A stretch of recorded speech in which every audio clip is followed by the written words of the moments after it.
ఈ వీడియోలో మనం బొమ్మరిల్లు 1979 మార్చిలో ప్రచురింపబడిన కరాల కథల్లోని ఒక కథ రాణి హోదా విందాం. రత్నగిరిలో రత్నమంజరి అనే యువరాణి, కనకవల్లి అనే ఆమె స్నేహితురాలు ఉండేవారు. కనకవల్లికి కూడా తనలాగా రాణివాసపు హోదా కలిగించాలని రత్నమంజరి చిరకాల కోరిక.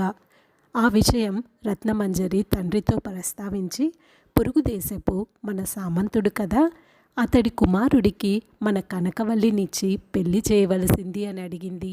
అందుకు రాజు ఒప్పుకోక, ఇందులో ఒక చిక్కుంది.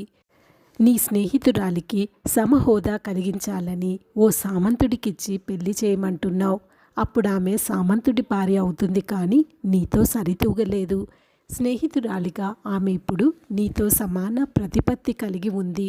అయినా సామంతరాజుని పెళ్లాడటానికి కనకవల్లి ఒప్పుకుంటుందో లేదో అడిగి చూడు అన్నాడు.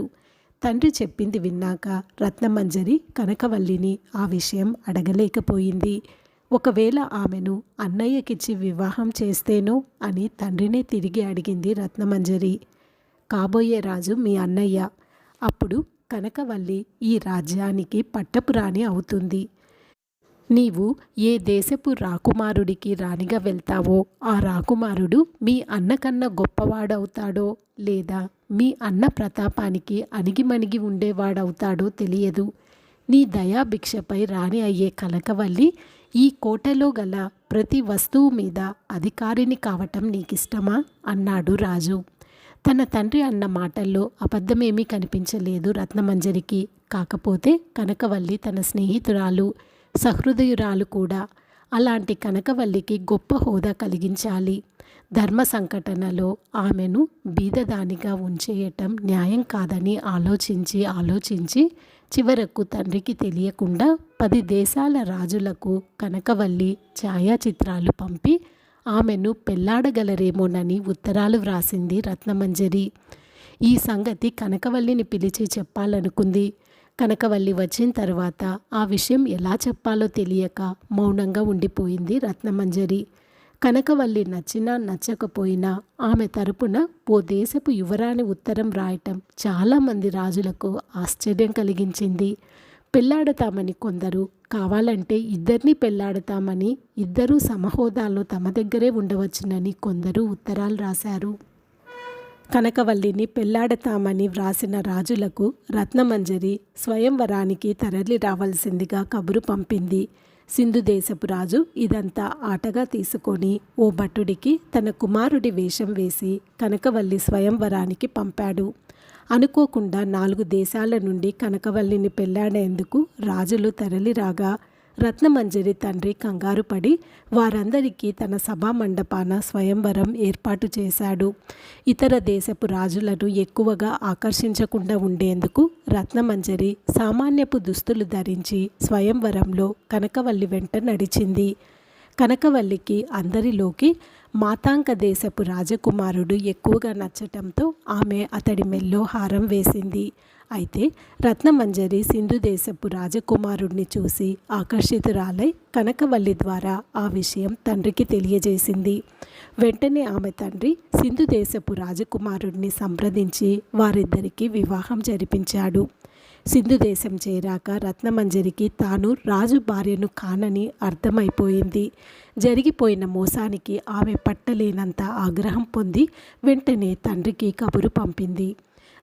రత్నమంజరి తండ్రి సర్వ సైన్యాలతో యుద్ధానికి బయలుదేరి రావాల్సింది పోయి, ఇంతకు నీవు పెళ్లాడిన వాడివి నీవు ప్రేమిస్తున్నావా లేదా తేల్చి చెప్పవలసింది.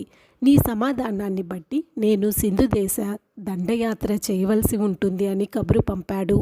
రత్నమంజరికి ఏమీ ఆలోచించడానికి పాలుపోలేదు. తాను కావాలని అతడిని వరించి వివాహమాడింది. ప్రేమించిన వాడు నీ భర్త అయినప్పుడు ఈ యుద్ధాలు దేనికి అని బహుశా తండ్రి పంపిన కబురికి అర్థమై ఉండాలి. కానీ సింధు దేశపు రాజు మోసం చేశాడు. ఆ మోసానికి ప్రతీకారం తీర్చుకుంటే గాని రత్నమంజరి కోపం చల్లారదు. నేను రాణివాసపు స్త్రీని, రాజులనే తప్ప భటులను నేను ప్రేమించలేదు. నన్ను విముక్తురాల్ని చేయండి అంటూ కబురు పంపింది రత్నమంజరి. ఎన్ని రోజులు చూసినా తండ్రి సింధు దేశానికి యుద్ధానికి రాలేదు. రత్నమంజరికి పట్టలేనంత ఆగ్రహం ఏర్పడి కనకవల్లికి ఇలా కబురు పంపింది. ఇది అన్యాయం.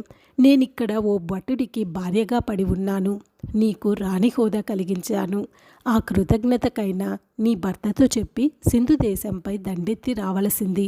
నిజానికి మీ సైన్యం మా తండ్రి సైన్యం కలిస్తే సింధు దేశాన్ని తుడిచిపెట్టవచ్చు. మీరిద్దరూ ఎందుకు బయలుదేరి రావటం లేదో నాకు అర్థం కావటం లేదు. వెంటనే బయలుదేరి రావాల్సింది. అలా వ్రాసినా కూడా రత్నమంజరికి ఎలాంటి సహాయం అందలేదు.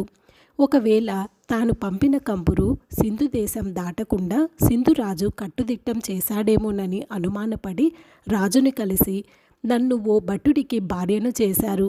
అంతేకాక నా తండ్రికి వ్రాసే ఉత్తరం కూడా ఆయనకు అందకుండా చేయటం ధర్మంగా ఉందా అని అడిగింది రత్నమంజరి. అందుకు సింధురాజు, నీకు జరిగిన అన్యాయానికి మేము విచారిస్తున్నాం. నీపై ఆంక్షలేమీ మాకు లేవు. కావాలంటే ఇప్పుడు ఉత్తరం ఏదో రాసివ్వు, అది మీ తండ్రికి చేరేలా పంపిస్తాను అన్నాడు. సింధు దేశంపై యుద్ధానికి తరలి రమ్మని ఆమె తిరిగి తండ్రికి కనకవల్లికి ఉత్తరాలు రాసింది. అయినా వారు రాలేదు. ఎందుకని రాలేదో రత్నమంజరికి బోధపడలేదు. కరాలుడింతవరకే కథ చెప్పి కూతురికి జరిగిన అన్యాయానికి తండ్రి వెంటనే దండెత్తి రావలసింది. అంతేకాక కృతజ్ఞతకైనా కనకవల్లి భర్తని యుద్ధానికి ప్రేరేపింపవలసింది. కానీ అలా జరగలేదు. రత్నమంజరి అనుమానమే నా అనుమానం. ఓ సవిత్విక మహారాజా, నా అనుమానం తీర్చి నీవు విముక్తుడువుకా లేదా అని ఆగాడు. సవిత్వికుడు నవ్వి, నీవడిగిన దానికి సమాధానం చెప్పకపోతే నా తల 1000 వక్కలవుతుంది అనవచ్చు. నీకు భయపడి ఈ సమాధానం చెప్పటం లేదు. ఈ కథలో నీకు అందని నీతి ఒకటి ఉంది. నీకు తెలియటం అవసరం కనుక చెబుతున్నాను. రత్నమంజరి తాను ప్రేమించే వివాహం అడిగిన వాడికి హోదా లేదని తెలియగానే అతడిని వెంటనే త్యజించేందుకు సిద్ధపడినట్లు కనిపించింది. ఈ భర్త నాకు వద్దు అనే కూతుర్ని చూసి ఏ తండ్రి ఉప్పొంగిపోడు. గర్వం కారణంగా యుద్ధాలు చేయలేడు. యుద్ధం ఎందుకు వచ్చింది అని నలుగురు మాట్లాడుకుంటే నీతి బాహ్యమైన కారణమే నలుగురు మాట్లాడుకోవలసి వస్తుంది. అందుకు రత్నమంజరి తండ్రి ప్రజాపాలకుడు, నీతిమంతుడు కనుక భర్తని ప్రేమించని కూతుర్ని రక్షించుకోవాలని అతడు ప్రయత్నించలేదు. అటువంటి స్నేహితురాలికి సహాయపడమని భర్తని అడిగితే తన బుద్ధి కూడా ఆ రత్నమంజరి లాంటి బుద్ధే అని భర్త అనుకుంటాడని కనకవల్లి భయపడి భర్తని యుద్ధానికి ప్రేరేపించలేదు. అదే రత్నమంజరి భర్తను ప్రేమిస్తున్నానని, ఆ భర్తే తన సర్వస్వం అని రాసి ఉంటే వెంటనే ఆమె భర్తకు రాజు హోదా కలిగించేందుకు ఆమె తండ్రి సింధు దేశంపై యుద్ధానికి వచ్చేవాడు. సింధు దేశానికి రత్నమంజరి భర్తని రాజును చేసేవాడు. భర్తకు హోదా కావాలని కోరకుండా తనకు హోదా లేదని చింతించిన స్త్రీ రత్నమంజరి. అందుకే ఆమెకు తండ్రి నుండి కానీ స్నేహితురాలి నుండి కానీ సహాయం అందలేదు అన్నాడు. సరైన సమాధానం రావడంతో సవిత్వికుడికి ఎదురుగా ఉన్న యువతిపై కరాలుడి ప్రభావం నశించి ఆ కన్య ఒంటరిగా మారి అడవిలోకి పరుగు తీసింది. ఈ కథ ఇంతటితో సమాప్తం. ఈ వీడియో మీకు నచ్చినట్లయితే దయచేసి ఈ ఛానల్ని సబ్స్క్రైబ్ చేసుకొని ఈ వీడియోని లైక్ చేయండి. ధన్యవాదములు.